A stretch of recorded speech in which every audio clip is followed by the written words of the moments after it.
नमस्कार दोस्तों, स्वागत है आपका अपने YouTube channel AKS career exam study पर। तो दोस्तों, जैसा कि आप सभी लोगों को पता है कि हमारी पर्यावरण की जो पेडागोजी की सीरीज चल रही है उसकी आज सेकंड क्लास है। फर्स्ट क्लास कल हो चुकी है। जिन्होंने भी नहीं देखी है, डिस्क्रिप्शन में आप सभी लोगों को लिंक मिल जाएगा और वहाँ से जाकर आप देख सकते हैं और कमेंट बॉक्स में मैं पिन कर दूंगा। तो चलिए दोस्तों, वीडियो को स्टार्ट करते हैं। वीडियो स्टार्ट करने से पहले आप सभी लोगों से एक छोटी सी रिक्वेस्ट है कि चैनल को सब्सक्राइब करें और साथ ही साथ लाइक करें और अपने व्हाट्सएप ग्रुप में शेयर करें।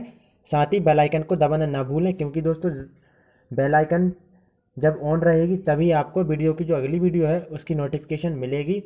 रेगुलर वीडियो आती हैं, जैसे कि आज ही संस्कृत की जो शिक्षण विधियाँ हैं, पेडागोजी की जो क्लासेस चल रही हैं, आज सेकंड क्लास थी उसकी भी डिस्क्रिप्शन में लिंक मिल जाएगी। आप वहाँ से जाकर पढ़ लेना। और साथ साथ में जो बाल विकास है, मनोविज्ञान है, उससे जो MCQ संबंधित हैं जितने वह क्लासेस चल रही हैं वह भी देख लेना। और साथ ही एक GK की क्लास भी चलती है, तो जिनकी सभी की प्लेलिस्ट बनी है आप जाकर देख सकते हैं। चलिए तो दोस्तों, वीडियो को स्टार्ट करते हैं। आज का हमारा टॉपिक है पर्यावरण का महत्व एवं एकीकृत पर्यावरण। कल हमने पर्यावरण की अवधारणा एवं क्षेत्र के विषय में पढ़ लिया था। आज पर्यावरण का महत्व एवं एकीकृत पर्यावरण देखेंगे। यहाँ से क्वेश्चन बन जाते हैं दोस्तों, इसलिए इसको बिल्कुल भी हल्के में नहीं लेना है, अच्छे से पढ़ना है। चलिए दोस्तों, स्टार्ट करते हैं। सबसे पहले तो जो पर्यावरण का सिलेबस है, क्या क्या पढ़ना है वह देखेंगे। कल नहीं देख पाए थे बट आज देख लेते हैं। देखेंगे पर्यावरण की अवधारणा और ज्ञान। बिल्कुल दोस्तों, कल यह टॉपिक हो चुका है। जिन्होंने नहीं देखा डिस्क्रिप्शन में जाके देख लें। सेकंड है पर्यावरण का महत्व एवं पर्यावरण, तो आज पढ़ने वाले हैं इसको। अगला टॉपिक है पर्यावरणीय अध्ययन एवं पर्यावरणीय शिक्षा। बिल्कुल दोस्तों, इनको भी पढ़ेंगे, यहाँ से भी क्वेश्चन बनते हैं। अधिगम के सिद्धांत, ये भी पढ़ेंगे। विज्ञान एवं सामाजिक विज्ञान का संबंध, किस प्रकार का साइंस और सोशल साइंस में संबंध है, देखेंगे यह भी। अवधारणा प्रस्तुत करने का दृष्टिकोण, किस प्रकार से अवधारणा प्रस्तुत की जाती है पर्यावरण की, किस प्रकार की रूपरेखा होना चाहिए। फर्स्ट से लेकर जो फिफ्थ तक के प्राथमिक स्कूल रहते हैं उनमें पर्यावरण की क्रियाकलाप, प्रयोग, व्यवहारिक, NCF 2005 काफ़ी इंपॉर्टेंट है दोस्तों। इसके बारे में भी एक अलग से वीडियो आएगी, यह भी पढ़ेंगे। और साथ साथ में क्या NCF 2000 भी पढ़ेंगे। यहाँ से भी क्वेश्चन बन जाते हैं। NCF 1988 पढ़ेंगे, यहाँ से बन जाते हैं। मूल्यांकन, जिसको CCA भी कहा जाता है दोस्तों, याद रखना, ये भी पढ़ेंगे। शिक्षण सहायक सामग्री, जैसे कि दृश्य सामग्री, श्रव्य सामग्री और दृश्य श्रव्य सामग्री, दोनों प्रकार की सामग्रियाँ होती हैं। यहाँ से भी क्वेश्चन बनते हैं, यह भी देखेंगे। राष्ट्रीय शिक्षा नीति सन 1986, बिल्कुल दोस्तों, यह भी देखेंगे। और जो कि न्यू एजुकेशन पॉलिसी आई है 2020 में, ये भी देखेंगे।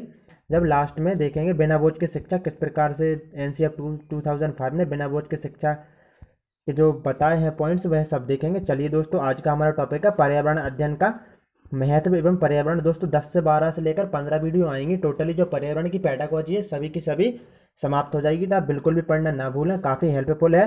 चलिए तो दोस्तों, स्टार्ट करते हैं। पर्यावरण अध्ययन का महत्व एवं एकीकृत पर्यावरण। चलिए दोस्तों, पहला पॉइंट है पर्यावरण अध्ययन अपने आप में अलग से कोई विषय नहीं है। इसके अंतर्गत विभिन्न विषयों, सामाजिक अध्ययन, विज्ञान, पर्यावरण शिक्षा अवधारणाओं का उपयोग करते हुए प्राथमिक कक्षाओं में इसकी आधारभूमि तैयार की जाती है। बिल्कुल दोस्तों, यहाँ पर क्या बात कही जा रही है, कि जो पर्यावरण अध्ययन है अपने आप में बिल्कुल अलग नहीं है। क्योंकि नहीं दोस्तों, इसके अंतर्गत विभिन्न विषयों जैसे कि सामाजिक अध्ययन और विज्ञान, दोस्तों काफ़ी इंपॉर्टेंट पॉइंट है। जो आज का जो पर्यावरण है वह अकेला एकमात्र स्वतंत्र विषय नहीं है, बल्कि उसमें सामाजिक जो अध्ययन है वह भी सम्मिलित है और विज्ञान भी सम्मिलित है। तो दोनों का जो कोरिलेटिव है, मतलब दोनों की दोनों उसमें समाहित है पर्यावरण शिक्षा में, तो काफ़ी इंपॉर्टेंट है। यहाँ से यही निकल के पॉइंट आता है, क्योंकि दोस्तों यहाँ से सीधा क्वेश्चन बन जाता है कि पर्यावरण अध्ययन में जो वर्तमान में पर्यावरण अध्ययन है उसमें क्या क्या समाहित है। तो दोस्तों आप याद रखेंगे, सामाजिक अध्ययन और विज्ञान सम्मिलित है। आगे देखेंगे दोस्तों, प्रत्येक विषय के शिक्षण का अपना उद्देश्य है, अपना महत्व है एवं इससे विषय के सीखने की प्रक्रिया जुड़ी है। बिल्कुल दोस्तों, अब पर्यावरण अध्ययन का महत्व शुरू होता है। क्या महत्व है देखेंगे दोस्तों, अच्छे से देखेंगे, बिल्कुल भी घबराने की जरूरत नहीं है। जहाँ से जो भी क्वेश्चन बनते हैं मैं आपको बीच बीच में बताता जाऊँगा किस प्रकार से क्वेश्चंस बनते हैं। अक्सर लोग क्या करते हैं, पर्यावरण की पेडागोजी तो पढ़ा देते हैं लेकिन यह नहीं बताते किस प्रकार से क्वेश्चन बनते हैं। तो दोस्तों आप बिल्कुल निश्चिंत रहिए, मैं एक एक टॉपिक बताऊंगा, कहाँ से क्वेश्चन बनते हैं, कैसे बनते हैं, सब आपको एक बार में ही समझ में आ जाएगा। तो पर्यावरण अध्ययन का महत्व देखेंगे दोस्तों। संपूर्ण शिक्षा का उद्देश्य बच्चों की मानसिक, भावात्मक, सृजनात्मक, सामाजिक, शारीरिक आदि क्षमताओं का विकास करना है। यह सिर्फ कक्षाओं में रट्टा मारकर पढ़ने से नहीं होता, बल्कि पर्यावरण के साथ जुड़ाव तथा अनुभव से होता है। तो दोस्तों यहाँ पर क्या कहा जा रहा है, कहा जा रहा है जो संपूर्ण शिक्षा है उसका उद्देश्य क्या होता है, कोई किसी भी प्रकार की शिक्षा हो, आज पर्यावरणीय शिक्षा ना हो बल्कि मैथमेटिक्स जो भी शिक्षा है जहाँ भी, जैसे कि इंग्लैंड अमेरिका जो भी देश है कहीं पर भी जो भी शिक्षा पढ़ाई जाती है उसका उद्देश्य क्या होता है, मानसिक, मानसिक मतलब कि जो अपने मानसिक स्मृति इत्यादि से संबंधित भावात्मक सृजनात्मक जो क्रिएटिविटी हो जाता है, सामाजिक सोशल जैसे कि समाज में रहकर बच्चा किस प्रकार से सीखता है, शारीरिक आदि क्षमताओं का विकास करना है। बिल्कुल दोस्तों, जो संपूर्ण शिक्षा है उसका उद्देश्य क्या होता है, मानसिक भावात्मक सृजनात्मक सामाजिक, ये एक प्रकार की चेन है, इसका क्या करना होता है, विकास करना होता है। यह सिर्फ कक्षाओं में रट्टा मार कर पढ़ने से नहीं होता बल्कि पर्यावरण के साथ जुड़ाव तथा अनुभव से होता है। बिल्कुल दोस्तों, कक्षाओं में मान लीजिए आप पर्यावरण पढ़ा रहे हैं और कुछ भी रट्टा मार के, क्या रट्टा मार के भावात्मक क्षमता का विकास किया जा सकता है, सृजनात्मक क्षमता का विकास किया जा सकता है, सामाजिक क्षमता का विकास किया जा सकता है? नहीं दोस्तों, इसका विकास कब होगा, जब पर्यावरण के साथ क्या होगा, जुड़ाव होगा, अनुभव जुड़ाव होंगे। अब दोस्तों कैसे होगा, देखिए मैं आपको बिल्कुल आसान भाषा में समझा देता हूँ। मान लीजिए दोस्तों, सामाजिक सामाजिक पर्यावरण की बात करते हैं। सामाजिक पर्यावरण क्या है, एक पर्यावरण ही है। तो बच्चा क्या होता है, समाज में रह करके अनुभव करता है, किस प्रकार से व्यवहार हो रहा है, किस प्रकार से क्या हो रहा है, यह सब अनुभव करके ही तो वह सीखता है। तो इत्यादि करके क्या होता है, वह सीखता है। तो यह पर्यावरण के रट्टा मार के नहीं होता बल्कि अनुभव प्राप्त करके होता है। उसका विकास, सामाजिक विकास कैसे होता है, अनुभव प्राप्त करके होता है। अब बात आती है शारीरिक विकास की, तो वह खेल के मैदान में जाता है, अपने अनुभव प्राप्त करता है, अनुभव से खेलता है। तो क्या होता है, जो शारीरिक विकास होता है वह अनुभव प्राप्त करके ही तो होता है, पर्यावरण के साथ जुड़ाव से होता है। क्यों, क्योंकि वह खेलने जाएगा तो अपने आसपास के वातावरण से जुड़ेगा, पर्यावरण से जुड़ेगा, तभी तो उसका विकास होगा। इसी प्रकार से मानसिक और भावात्मक विकास भी होते हैं। आगे देखेंगे दोस्तों, सृजनात्मकता का मतलब और समझ लीजिए। दोस्तों सृजनात्मकता का मतलब अपने आप में क्रिएटिविटी होता है, नया उत्पाद होता है। मान लीजिए बच्चे पेंटिंग्स बना रहा है, तो वह क्या कर रहा है, एक सृजनात्मक बालक है वह। तो ये सब कैसे हो सकता है दोस्तों, मान लीजिए एक बच्चा किसी कहानी पे एक सृजनात्मक पेंटिंग बना रहा है, जैसे कि चूहे और शेर की जो कहानी है उस पर वह पेंटिंग बना रहा है। तो दोस्तों क्या होगा, तो इससे मतलब कि वह पर्यावरण से क्या होगा, जुड़ाव होगा, उसका अनुभव होगा। तो अनुभव से क्या होगा, इन सभी का विकास होगा। मैं आशा करता हूँ दोस्तों पहला पॉइंट आपको समझ में आ गया होगा। ये जो भी जैसे कि मानसिक, भावात्मक, सृजनात्मक, सामाजिक और शारीरिक, ये सभी पर्यावरण से क्या है, जुड़े हुए हैं और इन्हीं से बालक अनुभव प्राप्त करके अपना विकास करता है इन सभी का। तो दोस्तों यहाँ से सीधा क्वेश्चन बन जाता है कि बालक का जो मानसिक, भावात्मक, सृजनात्मक विकास किस प्रकार से होता है, क्या पर्यावरण कक्षा में रट्टा मारने से होता है, या फिर अनुभव से होता है, या फिर पर्यावरण से जुड़ाव से होता है। दोस्तों जुड़ाव या अनुभव से ही होता है। मैंने आपको यहाँ से यह भी बता दिया तो किस प्रकार से क्वेश्चन आता है। आगे देखेंगे सेकंड पॉइंट, पर्यावरण अध्ययन के मुख्य केंद्र बिंदुओं में से एक है बच्चों को वास्तविक संसार जिसमें वह रहते हैं उससे परिचित कराया जाए। पर्यावरण अध्ययन की परिस्थितियों तथा अनुभव उन्हें अपने प्राकृतिक एवं मानव निर्मित पृथ्वी के देश की छानबीन करने तथा उसे जोड़ने में सहायता करते हैं। देखेंगे दोस्तों क्या कह रहा है पॉइंट, कह रहा है कि जो पर्यावरण अध्ययन के मुख्य केंद्र बिंदुओं में से एक क्या है, जो पर्यावरण अध्ययन है उसका एक केंद्र बिंदु यह है कि बच्चों को वास्तविक संसार जिसमें वह रहते हैं उससे परिचित कराया जाए। बिल्कुल दोस्तों, जैसे कि आज कोई भी बच्चा है वह अपने आसपास के वातावरण पर्यावरण में रहता है, सामाजिक वातावरण में रहता है, मानसिक वातावरण में रहता है, शारीरिक वातावरण में रहता है, तो सभी प्रकार के वातावरण में रहता है। तो दोस्तों क्या है, उससे उस बालक को परिचित कराया जाए। जब वह क्या है, सामाजिक वातावरण को समझेगा तो क्या होगा, वह शारीरिक वातावरण को भी समझेगा, शारीरिक विकास होगा उसका। क्यों होगा, मान लीजिए सामाजिक वातावरण क्या होता है दोस्तों, समाज में रहकर जो उसके मानदंड नियम रहते हैं उसको सीखना। तो क्या होता है, शारीरिक विकास कैसे हो जाएगा दोस्तों, जब वह खेल के मैदान में जाएगा तो बालकों से बातचीत करेगा, उसके नैतिक भाव विकसित होंगे। तो ये क्या है, सब ये सब एक दूसरे से जुड़े हुए हैं। जैसे कि सांस्कृतिक विकास, तो दोस्तों वह सामाजिक विकास से भी जुड़ा हुआ है, धर्म, नीति, ये सब आपस में क्या है, जुड़े हुए हैं। तो पर्यावरण अध्ययन का मुख्य केंद्र बिंदु क्या है दोस्तों, जो बच्चा है उसके जो वास्तविक संसार है उस सभी से परिचित कराना ही इसका क्या मुख्य बिंदु है। तो दोस्तों यहाँ से सीधा प्रश्न बनता है, कैसा प्रश्न बनता है, प्रश्न यह बनता है कि बालक को किस प्रकार के वातावरण में शिक्षा दी जानी चाहिए। दोस्तों वास्तविक वातावरण में शिक्षा दी जानी चाहिए। दोस्तों यहाँ से सीधा क्वेश्चन बन जाता है, मैंने आपको बता दिया है, आप समझ गए होंगे। आगे देखेंगे, हम अपने अस्तित्व एवं जीवन की निरंतरता के लिए अपने पर्यावरण पर निर्भर हैं। बिल्कुल दोस्तों निर्भर हैं।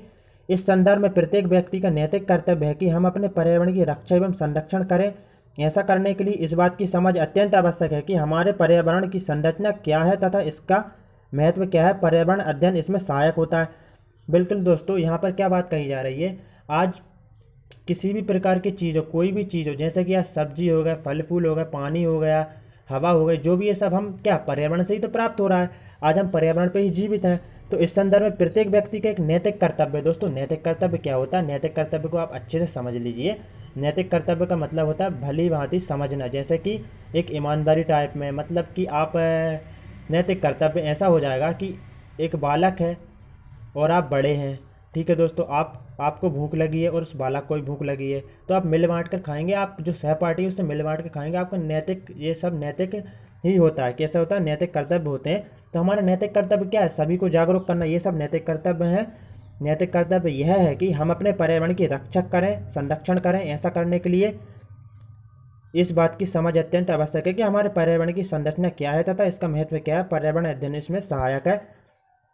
तो दोस्तों, जो पर्यावरण के संदर्भ में जो भी जागरूक होता है वह एकदम से तो नहीं हो जाता है। आज की जो बुक्स आ रही हैं पर्यावरण की, उसमें सीधा सीधा जो पर्यावरण से संरक्षण से संबंधित बातें लिखी गई हैं। तो बच्चा क्या होता है, बचपन से ही वह अनुभव प्राप्त करता चला जाता है, तो पर्यावरण के महत्व को समझता है और क्या करता है, पर्यावरण का संरक्षण करता है। आगे देखेंगे दोस्तों, पर्यावरण अध्ययन बच्चों को पर्यावरण में होने वाली अनेक घटनाओं एवं क्रियाकलापों के बारे में अपनी समाज का विकास करने में सहायता करता है। इसके द्वारा इन्हें सीखने के लिए प्रत्यक्ष अनुभव प्रदान किए जाते हैं। दोस्तों, जैसा कि हम लास्ट पॉइंट में भी देख चुके हैं, क्या कह रहा है क्वेश्चन, देखना दोस्तों। जो पर्यावरण अध्ययन है, पर्यावरण जो अध्ययन है उसमें, पर्यावरण अध्ययन में जैसे कि सामाजिक वातावरण है, सामाजिक अध्ययन है, उसमें क्या होता है, बालक समाज में रहकर जो समाज के मानदंड रहते हैं उनको सीखता है। तो क्या होता है, वह प्रत्यक्ष अनुभव प्रदान मतलब सीखता है। प्रत्यक्ष का मतलब रहता है आंखों देखी घटना या उसके सामने जो भी अनुभव घटित होते हैं वह सबको क्या मतलब अनुभव क्या होता है, उसको मिलते हैं, जिससे क्या होता है, उसका सामाजिक विकास होता है, पर्यावरण के प्रति वह जागरूक होता है। यहाँ पर यही कहा गया है। आगे देखेंगे, पर्यावरण अध्ययन बच्चों को यह समझ प्रदान करता है कि हम किस प्रकार से अपने भौतिक, जैविक, सामाजिक तथा सांस्कृतिक पर्यावरण के साथ परस्पर क्रियाकलाप करते तथा उसके द्वारा प्रभावित होते हैं। बिल्कुल दोस्तों, आसपास जो भी है, जैसे कि सामाजिक वातावरण, सांस्कृतिक वातावरण, शारीरिक वातावरण, मानसिक वातावरण, ये सब क्या है, ये सब हमारे पर्यावरण है आपस में। तो जो भौतिक, जैविक और सामाजिक तथा सांस्कृतिक पर्यावरण के साथ जो परस्पर क्रियाकलाप करते हैं तथा उसके द्वारा प्रभावित करते हैं, ये सब हमें कौन बताता है, तो ये सब हमें पर्यावरण ही बताता है। क्यों बताता है? जैसे कि दोस्तों मान लीजिए सामाजिक विकास है। दोस्तों, जो सामाजिक विकास है, सामाजिक वातावरण है, वह सांस्कृतिक वातावरण से भी जुड़ा हुआ है। धर्म, रीति रिवाज, ये सब क्या है, सांस्कृतिक वातावरण से जुड़े हुए हैं। सबका अपना अलग धर्म होता है। तो इस प्रकार से क्या होता है, जो पर्यावरण शिक्षा रहती है इन सभी का विकास करती है एक बालक के, जो काफ़ी इंपॉर्टेंट है। आगे देखेंगे, पर्यावरण अध्ययन का मुख्य लक्ष्य कि बच्चों को इस योग्य बनाना ताकि वह पर्यावरण से संबंधित सभी मुद्दों को जानने, समझने और संबंधित समस्या को हल करने में सक्षम हो सकें। आज की जो पर्यावरण की शिक्षा है, जो कि एनसीईआरटी 2005 के अकॉर्डिंग चलती है, उसमें यही बताया गया है कि जो आज की जो पर्यावरण शिक्षा है उससे क्या हो, उससे जो बालक नैतिक कर्तव्य करें, नैतिकता का विकास हो, सामाजिक विकास हो, समस्याओं का हल कर सकें, इस प्रकार की शिक्षा दी जाए। यह सब किसमें, एनसीईआरटी 2005 कहता है पर्यावरण शिक्षा के संदर्भ में, प्रेजेंट टाइम में। आगे देखेंगे दोस्तों, यह बच्चों को कक्षा में सकारात्मक माहौल प्रदान करता है तथा सीखने के लिए प्रेरित करता है। बिल्कुल दोस्तों, जो पर्यावरण शिक्षा है, पर्यावरण जो रहता है हमारा, वह सकारात्मक माहौल कैसे प्रदान करता है, क्योंकि देखिए मान लीजिए दोस्तों, एक कक्षा में अनेक पृष्ठभूमि से आए बच्चे रहते हैं। किसी की भाषा कुछ है, किसी की भाषा थोड़ी अलग है। भारत एक ऐसा देश है जिसमें 22 से भी अधिक भाषाएं बोली जाती हैं, लेकिन जो मुख्य तौर पर भाषाएं हैं, जो राजभाषाएं हैं, वो 22 हैं। तो दोस्तों क्या है, अलग अलग पृष्ठभूमि से आती है, उससे क्या होता है, एक अच्छा माहौल प्रदान होता है और उससे सीखने के लिए क्या होते हैं, बच्चे प्रेरित होते हैं। जो वातावरण रहता है ना, वही एक बालक को प्रेरित करता है। यदि आप उसको एक कमरे में बंद करके अकेले पढ़ाएंगे तो क्या वो पढ़ लेगा, उससे सकारात्मक माहौल मिलेगा? नहीं मिलेगा दोस्तों, ना तो वह प्रेरित होगा। उसको सकारात्मक माहौल चाहिए और प्रेरणा अवश्य चाहिए, तभी बालक सीख सकता है। आगे देखेंगे, पर्यावरण अध्ययन शिक्षण अधिगम प्रक्रिया को सरल और सुविधाजनक बनाने में सहायक है, क्योंकि यह करके सीखने पर बल देता है। बिल्कुल दोस्तों, काफ़ी इंपॉर्टेंट पॉइंट है, यहाँ से क्वेश्चन बनता ही है और मैं गारंटी के साथ कह सकता हूँ कि यहाँ से एक प्रश्न जरूर आएगा। तो देखेंगे दोस्तों, इसको अच्छे से समझेंगे। पर्यावरण अध्ययन शिक्षण अधिगम प्रक्रिया को सरल बनाता है। बिल्कुल दोस्तों, अधिगम का मतलब होता है सीखना। तो जो पर्यावरण अध्ययन है वह जो सीखने को सरल बनाता है, सुविधाजनक बनाता है। कैसे बनाता है दोस्तों, जो पर्यावरण है वह करके सीखने पर बल देता है। कैसे देता है, मान लीजिए दोस्तों, एक बुक है और उसमें क्या, पेड़ों के संबंधित जानकारी, पेड़ों से संबंधित पाठ भी रहते हैं पूरी तरह से, जैसे प्रदूषण से संबंधित। तो क्या होता है, प्रदूषण करके बताया जाए, मतलब कि किस प्रकार से उसका एग्जाम्पल बताया जाए, किस प्रकार से प्रदूषण हो रहा है, पेड़ पौधे लगाए जाएं, जिस प्रकार से प्रदूषण क्या होगा, हटेगा, तो वायु स्वच्छ होगी, जिससे क्या होगा, हमारे जो जीना मुश्किल नहीं होगा, आसान होगा, वायु स्वच्छ होगी, ऑक्सीजन प्राप्त होगी ज़्यादा, कार्बन डाइऑक्साइड कम होगी। तो इस प्रकार से क्या बालक करेंगे, पेड़ पौधे लगाएंगे, प्रदूषण को देखेंगे, तो इस प्रकार से क्या होगा दोस्तों, वह सीख जाएंगे, उनके अधिगम में क्या होगा, सुविधाजनक होगी, प्रेरित होंगे वह। तो इस प्रकार से क्वेश्चन कहाँ से बनता है दोस्तों, देखेंगे सीधा आ जाता है कि जो पर्यावरणीय शिक्षा है किस प्रकार के सीखने पर बल देती है। तो दोस्तों बड़े बड़े अक्षरों में लिखा है, यहाँ पर देख लीजिए, करके सीखने पर बल। 1-2 बार नहीं, 4-5 बार यह आ चुका है दोस्तों, स्टार लगा लेना अपनी कॉपी में नोट करके। नेक्स्ट देखेंगे पॉइंट, पर्यावरण अध्ययन पाठ्यक्रम में हाथों से काम करने के महत्व और विरासत में प्राप्त शिल्प परंपराओं को प्रोत्साहित करने की जरूरत पर बल दिया गया है। बिल्कुल दोस्तों, जो पर्यावरण अध्ययन का पाठ्यक्रम है उसमें हाथों पर काम करने, जैसे कि दोस्तों मैंने अभी आपको बताया कि जैसे कि पेड़ों से संबंधित कोई भी शिक्षा है, प्रदूषण, आज ये सब क्या है, पर्यावरण के अंतर्गत ही तो आते हैं। सभी प्रकार के जो हमारे आसपास है सभी पर्यावरण के अंतर्गत आते हैं। तो क्या होता है, हाथों से संबंधित, जो हाथों से काम करने के महत्व और विरासत में प्राप्त शिल्प कला रहती है उनके लिए प्रेरित किया जाता है। जैसे कि आप आज देख लीजिए, मधुबनी पेंटिंग है जो कहाँ पर, बिहार से संबंधित है, बिहार का मधुबनी जिला है। और जो पोचमपल्ली की साड़ियाँ, ये सब क्या है, हाथों से काम करने के लिए तो है, जो सब क्या है, हमारा पर्यावरण ही है दोस्तों। पेड़ पौधे लगा रहे हैं, उनको देख रहे हैं किस प्रकार के बीज है, किस प्रकार से उसकी वृद्धि हो रही है, कौन सा पेड़ नहीं बढ़ रहा है, उसमें क्या कमी है, कौन से फल लगते हैं, ये सब क्या है दोस्तों, ये सब पर्यावरण ही है। हाथों से काम करने के लिए क्या है, प्रोत्साहित करता है। और उससे क्या होता है दोस्तों, जो बच्चों को जो जो अनुभव मिलते हैं प्रत्यक्ष, वह काफ़ी इंपॉर्टेंट रहते हैं। और जिससे क्या होता है, उनका नैतिक विकास होता है, सामाजिक विकास होता है, मानसिक और सांस्कृतिक सभी प्रकार का विकास होता है। यह जो पर्यावरण अध्ययन है यही बताता है। आगे देखेंगे, पर्यावरण अध्ययन एनसीएफ 2005 की चिंताओं में से एक को कम करने में भी मदद करता है, पाठ्यक्रम के बोझ को घटाना। बिल्कुल दोस्तों, जैसा कि मैं आप सभी लोगों को बता दिया, आप सभी लोगों को बता दिया है, जो वर्तमान में जो शिक्षा चल रही है दोस्तों, वह कौन सी एनसीएफ से चल रही है, वह एनसीएफ 2005 के अकॉर्डिंग चल रही है। एनसीएफ 2005 क्या कहता है कि जो पर्यावरण अध्ययन की जो शिक्षा है, यशपाल कमेटी है, जो कि उसके जो मुख्य अध्यक्ष थे यशपाल जी, यशपाल कमेटी है, वह क्या कहती है, वह जो पर्यावरण अध्ययन है उसके बोझ को कम करने या बोझ को घटाने पर भी बल देती है। किस प्रकार से बल देती है दोस्तों, कि जो पर्यावरण अध्ययन है उसमें सामाजिक विज्ञान और क्या सम्मिलित है दोस्तों, सामाजिक विज्ञान और साथ साथ में विज्ञान भी सम्मिलित है। तो ये क्या है, ये एनसीएफ 2005 कहता है, बिना बोझ या बोझ घटाना। सीधा क्वेश्चन बन जाता है कि जो बोझ घटाना मतलब कि कौन कहता है, तो जो एनसीएफ 2005 कहता है। अगला देखेंगे दोस्तों, नेक्स्ट पॉइंट है दोस्तों, इसके अध्ययन से बच्चे गहनता से सोचते हैं एवं सीखते हैं तथा अनुभव का विश्लेषण करते हैं। दोस्तों बिल्कुल, करके सीखने पर बल देता है या हाथों से काम करने पर बल देता है। तो क्या होता है, बच्चे प्रत्यक्ष रूप से अनुभव प्राप्त करते हैं, तो इससे क्या होता है, बच्चे गहनता से सोचते हैं, जिनसे मानसिक और सामाजिक विकास सभी प्रकार का विकास होता है। आगे देखेंगे दोस्तों, 12वां पॉइंट है, इस प्रकार के अनुभव बच्चों में सामूहिक कौशलों का विकास करने में सहायता करते हैं। यह उन्हें दल के साथ घुलने मिलने के कुछ प्राथमिक कौशलों का विकास करने में सहायता करते हैं, जैसे कि दल के साथ काम करना, उनकी बात सुनना तथा उनसे बात करना सीखना आदि। दोस्तों देखिएगा क्या होता है कि जो शारीरिक वातावरण है, जैसे कि सभी प्रकार का वातावरण सामाजिक भी है, सांस्कृतिक भी है। तो दोस्तों क्या होता है, जो बालक जो अपने अनुभव प्राप्त करते हैं, पर्यावरण क्या कहता है, जो बालक का जो स्कूली जीवन है उसको बाहरी जीवन से कनेक्ट किया जाए।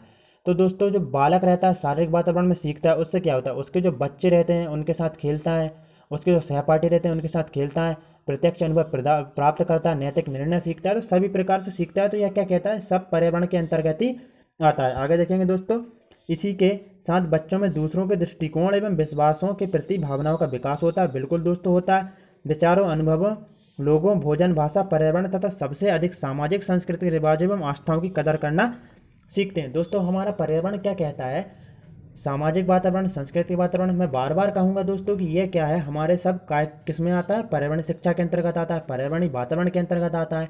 तो एक बालक इसी पर्यावरणीय वातावरण में रहकर ही तो सांस्कृतिक वातावरण सीखता है, किस प्रकार से व्यवहार करना है, किस प्रकार से नैतिक निर्णय सीखता है, किस प्रकार से उसका धर्म है, ये सब सीखता है किसमें, पर्यावरण के अंतर्गत ही सीखता है, पर्यावरण के अंतर्गत उसके वातावरण में। आगे देखेंगे, अपने शुरुआती वर्षों में बच्चों के ऐसे अनुभव उन्हें बड़े होकर लोकतांत्रिक देश के अच्छे नागरिक बनने में सहायता करते हैं।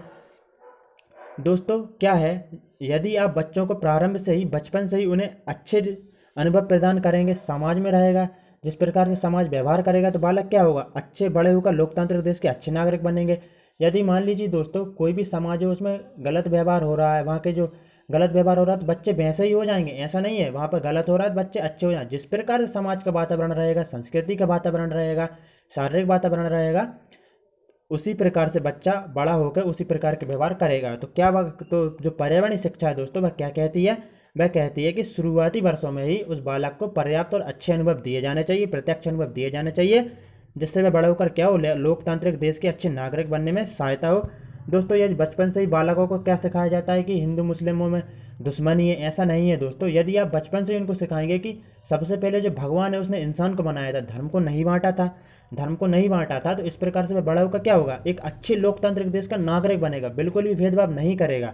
तो पर्यावरणीय शिक्षा हमारी यही कहती है और पर्यावरणीय शिक्षा इसी चीज़ को आगे बढ़ाती है। नेक्स्ट देखेंगे दोस्तों, 15वां पॉइंट है, अधिगम इर्द गिर्द के पर्यावरण प्राकृतिक वस्तु एवं लोगों के साथ क्रियाओं एवं भाषा के द्वारा संपर्क बनाने से होता है। खोजना तथा खुद काम करना, प्रश्न करना, सुनना तथा सहक्रिया करना मुख्य क्रिया जिसके माध्यम से अधिगम होता है। पर्यावरण अध्ययन इसमें सहायक है।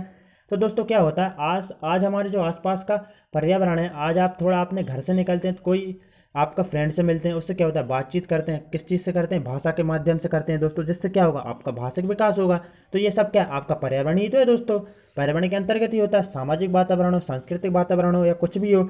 जैसे कि दोस्तों मैं आपको लास्ट पॉइंट में बता चुका हूँ, क्या कहा गया, खुद काम करना। जैसे कि जो मधुबनी पेंटिंग है, पोचमपल्ली की साड़ियाँ हैं और भी कई चीज़ें होती हैं, ये सब क्या है, पर्यावरणीय शिक्षा के अंतर्गत ही आती हैं और ये बालक के विकास में सहायक होती हैं। पर्यावरण अध्ययन इसमें सहायक होता है। ये देखिए दोस्तों, यहाँ सीधा सीधा लिखा है। नेक्स्ट देखेंगे दोस्तों, हमारा जो पर्यावरण का जो महत्व था उसके हमने 15 पॉइंट देख लिए, काफ़ी इंपॉर्टेंट है दोस्तों। आई होप आप समझ गए होंगे। जो हमारा अगला टॉपिक है देखेंगे, एकीकृत पर्यावरण अध्ययन, काफ़ी इंपॉर्टेंट है, इसे भी देख लेंगे। एकीकृत पर्यावरण अध्ययन क्या कहता है, एकीकृत पर्यावरण अध्ययन, एकीकृत पर्यावरण अध्ययन का आप सबसे पहले तो मतलब समझ लीजिए, तब तक आप मतलब नहीं समझेंगे, तब तक आप नहीं समझ पाएंगे। देखेंगे दोस्तों, एकीकृत पर्यावरण अध्ययन का मतलब होता है उसमें कौन कौन से जो सब्जेक्ट है क्या क्या समाहित है, किस प्रकार से एकीकृत है। देखेंगे हमारी राष्ट्रीय पाठ्यचर्या की रूपरेखा सन 1975, जो राष्ट्रीय पाठ्यचर्या 2005 है, उसी तरह से जो पहली राष्ट्रीय जो पाठ्यचर्या की रूपरेखा थी वह दोस्तों सन 1975 में, फिर उसके बाद सन 1988 में, फिर 2000 में और 2005 में आई। तो इस बात को ध्यान में रखकर बनाई गई कि पर्यावरण की सुरक्षा महत्वपूर्ण है। बिल्कुल दोस्तों, जितनी भी जो रूपरेखाएं बनाई गई हैं ये सभी इस बात को ध्यान में रखकर बनाई गई हैं कि जो हमारा पर्यावरण है काफ़ी महत्वपूर्ण है दोस्तों। आगे देखेंगे राष्ट्रीय शिक्षा नीति। राष्ट्रीय शिक्षा नीति दोस्तों कब आई, इसकी एक अलग से वीडियो आएगी, उसके बारे में पढ़ेंगे। राष्ट्रीय शिक्षा नीति 1986 में पर्यावरण के बचाव को केंद्र में रखकर ही राष्ट्रीय पाठ्यचर्या के विकास की बात कही गई, अर्थात यह संपूर्ण शिक्षा का एक महत्वपूर्ण उद्देश्य है। बिल्कुल दोस्तों, जो राष्ट्रीय पाठ्यचर्या की रूपरेखा है, पर्यावरण के बचाव को केंद्र में रखकर ही राष्ट्रीय पाठ्यचर्या की जो है निर्माण किया गया है। आगे देखेंगे राष्ट्रीय स्तर पर NCERT द्वारा विकसित सभी, दोस्तों इसको सभी कर लेना, सभी पाठ्यचर्या में इस पर ध्यान पर विशेष बल दिया गया है। दोस्तों क्या कहा गया है कि जो जितनी भी पाठ्यचर्या हैं सन 1975 हो, 1988 हो या फिर 2000 हो या 2005 हो, सभी में क्या कहा गया है, जो पर्यावरण है उस पर बल दिया गया है, उस पर ध्यान दिया गया है। आगे देखेंगे दोस्तों, मैं आपको बिल्कुल सरल शब्दों में समझा देता हूँ। सन 1975 की राष्ट्रीय पाठ्यचर्या NCERT 1975 प्राथमिक कक्षा में पर्यावरण को एक अलग विषय के रूप में पढ़ाने की थी। तो दोस्तों यदि क्वेश्चन सीधा बनेगा कि जो पर्यावरण अध्ययन है वर्तमान में क्या है दोस्तों, एकीकृत होकर पढ़ाया जा रहा है, लेकिन पर्यावरण को अलग अलग विषय के रूप में पढ़ाया जाए या कौन सी रूपरेखा कहती है, कौन सी पाठ्यचर्या कहती है, दोस्तों बेझिझक होकर सन 1975 लगा देना, आपका राइट आंसर हो जाएगा और 1 नंबर आप प्राप्त कर लोगे। देखेंगे दोस्तों, सन 1975 की राष्ट्रीय पाठ्यचर्या NCERT 1975 प्राथमिक कक्षाओं में पर्यावरण को एक अलग विषय के रूप में पढ़ाने की थी। बिल्कुल दोस्तों, सन 1975 क्या कहती थी, पर्यावरण को अलग विषय के रूप में पढ़ाया जाए। इसमें यह प्रस्तावित किया गया था कि पर्यावरण अध्ययन के रूप में प्राथमिक कक्षाओं में कक्षा 1 और कक्षा 2 में प्राकृतिक और सामाजिक दोनों को सम्मिलित पाठ्यक्रम के रूप में पढ़ाया जाना चाहिए। दोस्तों क्या है, जो सन 1975 की रूपरेखा थी उसमें कहा गया था कि जो कक्षा 1 और कक्षा 2 में प्राकृतिक पर्यावरण और सामाजिक दोनों को एक साथ मिलाकर पढ़ाया जाए, लेकिन दोस्तों कक्षा 3 और 4 या 3 से लेकर 5 तक इसमें 2 विषयों को अलग अलग रूप में पढ़ाया जाए, जिसमें क्या कहा गया था कि एक तो प्राकृतिक विज्ञान और दूसरा क्या हो, पर्यावरण अध्ययन का सामाजिक विज्ञान हो। मतलब कि EVS पार्ट 1 और EVS पार्ट 2। सन 1975 की रूपरेखा को एक बार और समझा देता हूँ, वह क्या कहती है। पहली से लेकर दूसरी कक्षा में जो प्राकृतिक पर्यावरण है और सामाजिक पर्यावरण उसको तो एक ही विषय होना चाहिए, लेकिन जो 3 से लेकर 5 या 3 से लेकर जो 4 की कक्षा है उसमें क्या कहा गया कि EVS पार्ट 1 और EVS पार्ट 2 यानी कि पर्यावरण अध्ययन 1 और पर्यावरण अध्ययन 2 होना चाहिए, जिसमें एक में प्राकृतिक विज्ञान और सामाजिक विज्ञान अलग अलग विषय के रूप में पढ़ाए जाने चाहिए। दोस्तों लास्ट वीडियो में पढ़ चुके हैं कल की क्लास में, जिन्होंने नहीं देखी देख लें। दोस्तों कमेंट अवश्य करें, क्योंकि दोस्तों आपके लाइक कमेंट से ही हमें मोटिवेशन मिलता है।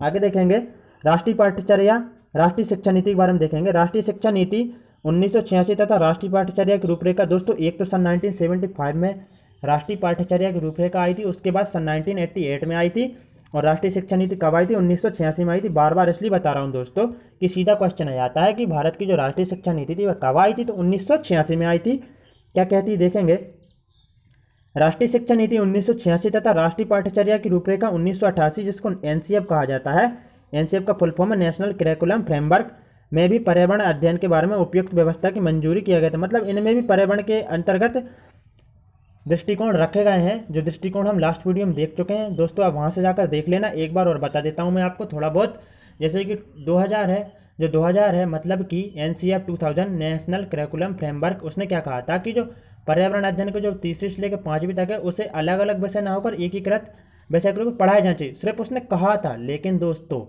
जो 2005 का एनसीएफ है, नेशनल करिकुलम फ्रेमवर्क, राष्ट्रीय पाठ्यचर्या की रूपरेखा 2005 में इस पर अमल किया है। और क्या है दोस्तों, पर्यावरण पहली से लेकर 5वीं तक एकीकृत विषय के रूप में पढ़ाया जाता है। तो दोस्तों आशा करता हूँ आप सभी लोग अच्छे से समझ गए होंगे। आज की क्लास समाप्त हो गई है।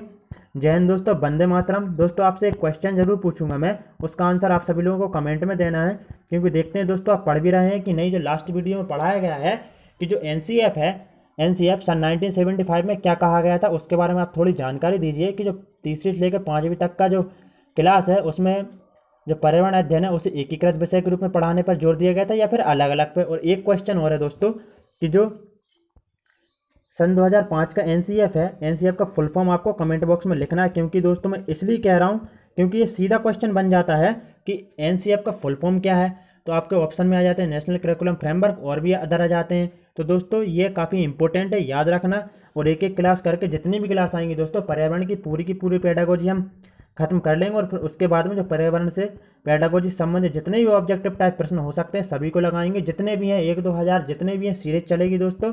तो फिर आपका पर्यावरण का जो भी पोर्शन है सारा का सारा कंप्लीट हो जाएगा। जय हिंद दोस्तों, वंदे मातरम।